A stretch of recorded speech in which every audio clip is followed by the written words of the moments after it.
The African continent's plan to establish its own credit rating agency is at an advanced stage, and leaders are calling on the G20 summit taking place this weekend in Johannesburg, South Africa, to acknowledge and support this initiative. In an interview with NTV, Dr. Mishek Mutize, head of credit ratings advisory at the African Peer Review Mechanism, said the push for Africa to develop its own financial architecture has been driven by long-standing unfair treatment. Analysis by the World Economic Forum indicates that Africa faces an quote, African premium of up to 2%, a significant margin considering the continent's indebtedness to more than $155 billion, which results in a substantial interest burden, as Duncan Kaimba now reports. African leaders have criticized the current global credit rating system, arguing that existing agencies are biased and issue unfair ratings. They contend that this unequal treatment exposes African countries to exorbitant borrowing costs.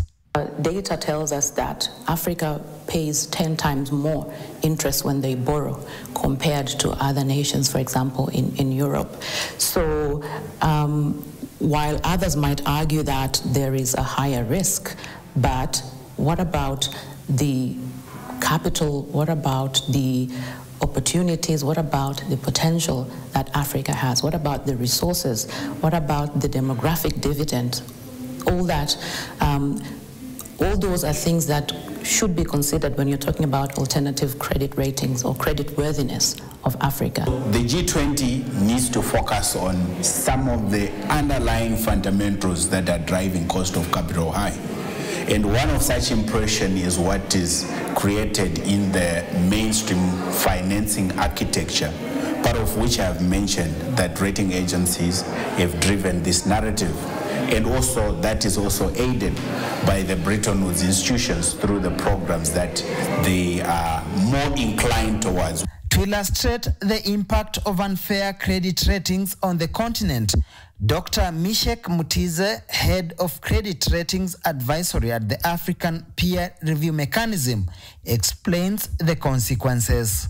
It's a very direct consequence, because if a government is borrowed, it means that every citizen is also part of that indebtedness. That is why in the global dynamics, they say one of the most important factor or indicator that they consider is GDP per capita. So it means they are dividing the GDP by the number of, or the size of the population, which means if debt is also on an upward spiral, every individual is also weighed down. According to him, a large share of many countries' export earnings is directed towards interest repayment, funds that could otherwise be invested in development projects such as infrastructure, education, health, and broader social economic initiatives that directly affect the well-being of the population. And if that money is not there and being locked into repaying high interest obligation to debtors, it means that the government and ultimately its people are becoming impoverished over and over again in that cycle.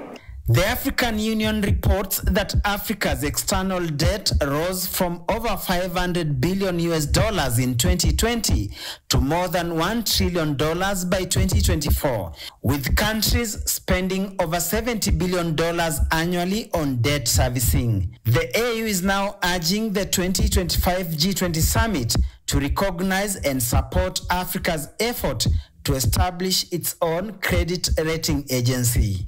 Africa has come with its own proposal, which I think you may be well aware of having an Africa credit rating agency, which is in a very advanced stage of being established. And it will be important for the G20 platform to also recognize this effort, not to replace completely the international financial architecture, but also to embrace new dynamics that African institutions are going to bring, especially on the information platform that drives investor sentiment and investors' inclination on African instruments. We're talking about exploring a UN-led sovereign debt framework where you want to have transparency but also predictability of how governments and states service their debts without compromising the development outcomes of their nations. Africa insists it is inching closer to establishing its own credit rating agency. Now, will the G20 summit recognize the same, given that this year's meeting is consequential, happening in Africa for the first time? Duncan Haemba for NTV in Johannesburg, South Africa.